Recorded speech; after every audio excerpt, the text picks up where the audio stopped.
Salam Indonesia, salam Nusantara dari Sabang sampai Merauke, dari Miangas sampai Pulau Rote. Mantalah iman kita, mantalah kasih kita, mantalah pengharapan kita tentunya dalam Yesus Kristus yang menjadi Tuhan dan Juru Selamat kita dan Juru Selamat dunia. Jangan katakan bahwa Yesus bukan Tuhan, jangan katakan pula bahwa Yesus Tuhan bukan Juru Selamat. Karena Dia adalah Tuhan, Dia adalah Juru Selamat. Kalau engkau percaya, engkau akan selamat. Engkau tidak percaya, engkau akan dihukum. Karena firman Allah sudah berkata dalam Yohanes 14 ayat, karena akulah jalanan kebenaran dan hidup, tidak seorang sampai kepada Allah kalau tidak melalui aku. Dan Yohanes 3 ayat 16 dikatakan, karena begitu besar kasih Allah akan dunia ini, sehingga ia mengaruniakan anaknya yang tunggal, supaya setiap orang yang percaya kepadanya tidak binasa, melainkan beroleh hidup yang kekal.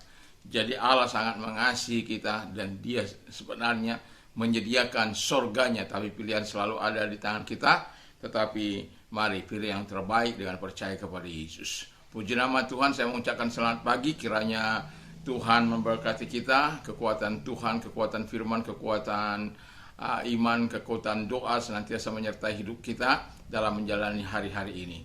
Tuhan Yesus memberkati. Saya akan melanjutkan firman Allah yang kemarin dalam Lukas 12 ayat yang Lukas 12 ayat yang ke-9, demikian bunyi firman Allah, tetapi barang siapa menyangkal aku di depan manusia, ia akan disangkal di depan malaikat-malaikat Allah. Dan saya baca ayat satu lagi dalam Matius 10 ayat 32. Setiap orang yang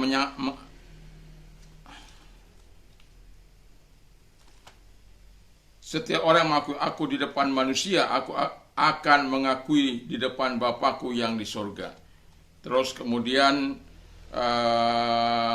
ayat yang ke-8,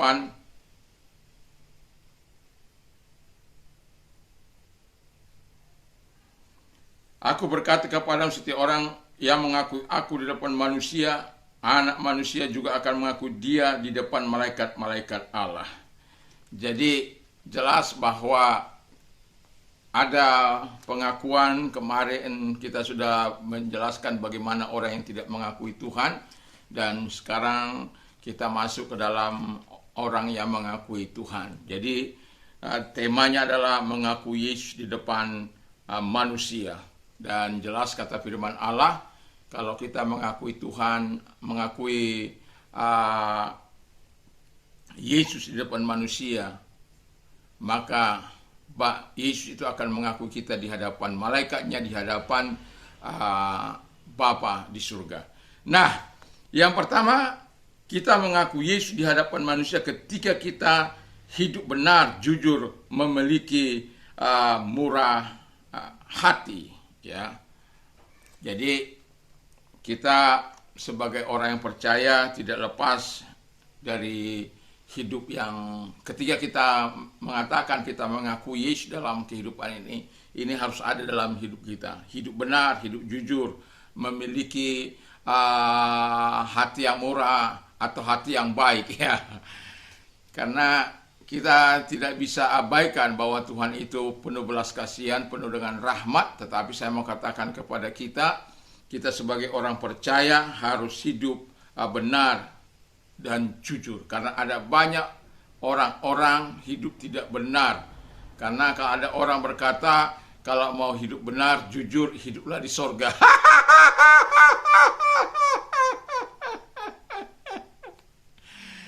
Saya mau katakan hidup benar dan jujur bukan hanya di sorga. Di sorga itu tempat hidup orang-orang benar dan orang-orang jujur. Tetapi kalau engkau tidak hidup benar dan jujur dalam dunia ini, kau nggak sampai di sorga.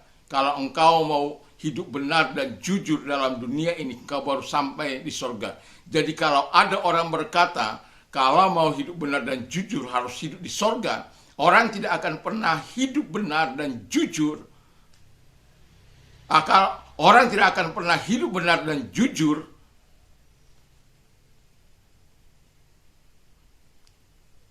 akan mendapatkan sorga. Orang harus hidup benar dan jujur baru dia mendapatkan sorga dalam hidupnya.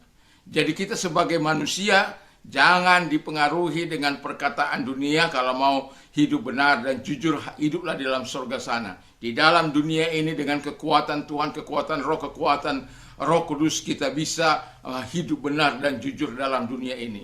Hanya orang-orang yang membenarkan dirinya sendiri hanya karena ketidakkonsistenan, ketidakbenaran, gaya hidup yang tidak benar. Dan saya mau katakan dalam firman Allah, kalau engkau mengaku Yesus, hiduplah benar dan jujur dalam dunia ini. Yang kedua, kata firman Allah, rela berbagi iman dengan yang lain. Jadi kita sebagai orang percaya, kita menunjukkan iman yang sejati, iman yang betul-betul berlandaskan kebenaran firman Allah, dan iman yang betul-betul melakukan kehendak Allah di dalam kehidupan kita ini. Dan ketika kita melakukan dengan iman yang berdasarkan kepada Kristus, kita juga siap berbagi iman kepada orang lain. Artinya bukan bagaimana kita hidup bersama dengan Yesus, dan itu yang kita bagikan kepada mereka agar mereka juga memiliki iman yang kita miliki, sama dengan apa yang ditentukan oleh Yesus, dan mereka juga yang menerima Yesus mengalami hal yang demikian. Karena banyak orang juga orang percaya kepada Yesus, tapi imannya tidak sekuat dan tidak setangguh yang diharapkan oleh Tuhan. Bahkan menjadi batu sandungan. Karena apa? Bisa saja karena kekuasaan, bisa saja karena penjilat dan lain sebagainya. Tapi kita sebagai orang yang percaya, saya mau katakan, kita harus rela berbagi iman dengan harapan supaya orang lain juga dapat melakukan apa yang diharapkan oleh Yesus, baik melalui hidup kita, baik melalui orang lain. Tuhan Yesus memberkati. Dan yang ketiga, kata firman Allah, rela menolong orang di dalam kekurangan mereka. Jadi mungkin orang tidak punya tempat tinggal, kita yang punya, mari tanpa harus mereka yang kekurangan, yang tidak punya kekuatan, relalah ya. Kalau orang mengatakan bagi saya bodoh, tetapi karena memberikan tempat gratis ya. Tapi bagi saya itu adalah karena saya ingin melakukan apa yang dikatakan perintah Allah.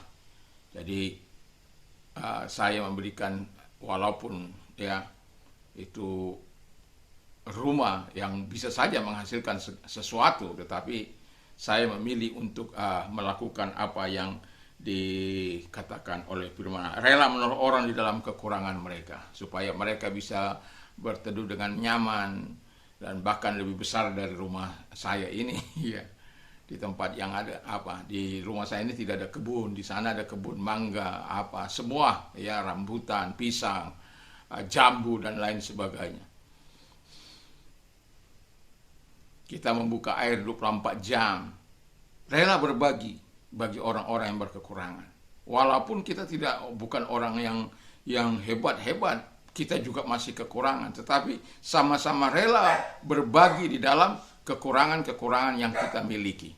Dan itulah sebabnya saya mau katakan kepada kita, dan relalah menolong orang di dalam kekurangan mereka. Yang terakhir, kata firman Allah, hidup mengasihi dan rela membela keadilan. Jadi kita hidup harus mengasihi. Dalam kasih itu ada keadilan. Dan kita tidak ingin melihat orang-orang memperlakukan orang-orang lain dengan tidak adil. Dan saya mau katakan, kita memang hidup mengasihi, tapi tidak mengizinkan segala ketidakadilan, bentuk kekerasan dan lain sebagainya diperlakukan di tengah-tengah masyarakat kita.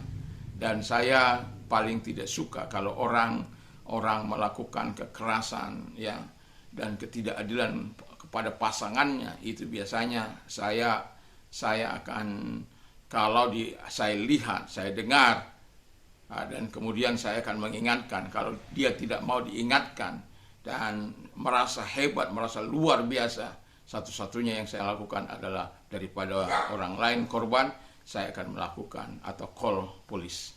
Jadi supaya apa? Supaya mereka sadar bahwa ketidakadilan itu tidak baik. Tapi kasih itu yang harus mereka lakukan. Dan saya sudah mengatakan, seringkali saya katakan, saya sudah memasukkan orang ke dalam penjara karena penganiayaan terhadap istri-istri mereka. Karena apa? Saya tidak suka melihat laki-laki yang menganiaya istri. Walaupun itu saya tahu itu adalah risiko. Tetapi saya tidak pernah takut mengapa risiko itu, karena saya mencintai keadilan. Saya belajar mengasihi, tetapi juga tidak ingin orang-orang lain melakukan ketidakadilan. Dan itulah sebabnya dalam seperti itulah kita, saya katakan, kita sebenarnya mengakui Yesus dalam kehidupan kita sebagai orang yang percaya. Ketika kita mengakui Yesus, hidup kita harus sesuai dengan kebenaran dan kehendak Allah. Mari kita tunduk kepada dan kita berdoa. Terima kasih Bapa di surga, biarkan kami mengakui Engkau melalui perbuatan-perbuatan kami di dalam nama Tuhan Yesus Kristus. Kalau engkau sakit, taruh di tempat yang sakit, tangan kiri dan tangan kanan mengarah kepada Tuhan. Percayalah, Yesus adalah tabib dari segala tabib, dokter dari segala dokter. Apapun sakit penyakitmu, ketika engkau percaya, Tuhan menolong. Di dalam nama Tuhan Yesus Kristus, Engkau Tuhan yang memerintahkan kami orang-orang percaya untuk melenyapkan segala sakit penyakit dalam nama Yesus. Mereka-mereka yang berdoa kepadamu Tuhan, sama-sama kami saat ini bermohon kepadamu. Di dalam nama Yesus, segala sakit penyakit yang mereka derita, dalam nama Yesus kami perintahkan keluar. Dan oleh bilur-bilur daripada Tuhan Yesus Kristus, mereka sembuh. Dan oleh kuasa-Mu mereka sembuh dalam nama Yesus Kristus. Terima kasih Bapa di surga, terima kasih. Kami yakin dan kami percaya kepadamu Tuhan. Di dalam nama Tuhan Yesus Kristus, kami berdoa dan kami bersyukur. Terpujilah Engkau. Kami tetap yakin dan kami tetap percaya kepadamu. Bersama dengan Engkau kami melakukan perkara-perkara yang besar, dan mereka telah disembuhkan oleh Tuhan karena Tuhan mengasihi mereka. Terima kasih Bapa di surga. Dan bagi Engkau yang mengalami kepenatan jiwa, kepenatan hidup oleh karena sesuatu yang menimpamu hari-hari ini, mari datanglah kepada Tuhan dan serahkan semua ke dalam tangan Tuhan. Angkat kedua belah tanganmu, kita berdoa. Tuhan, Kau melihat tangan-tangan yang diangkat kepadamu, doa kami kepadamu, tolong mereka satu demi satu di dalam nama Yesus Kristus, dan ulurkan tanganmu menjamah mereka, menolong mereka, menguatkan mereka. Kasih dan pertolonganmu hadir bagi mereka, menjawab seluruh pergumulan hidup mereka. Namamu dimuliakan, namamu ditinggikan, sebab itulah tujuan Engkau menolong kami supaya kami memuliakan Engkau dalam hidup ini. Semoga setiap kami memuliakan Engkau Bapa di surga. Di dalam nama Yesus Kristus kami bersyukur dan berdoa, karena datangnya pertolongan dari Tuhan Allah yang perkasa itu. Di dalam nama Yesus kami bersyukur dan berdoa. Haleluya. Amin. Kiranya damai sejahtera Allah yang melampaui segala akal kami melihara hati kita, pikiran kita mulai saat ini sampai selama-lamanya. Mantap, mantap, mantap.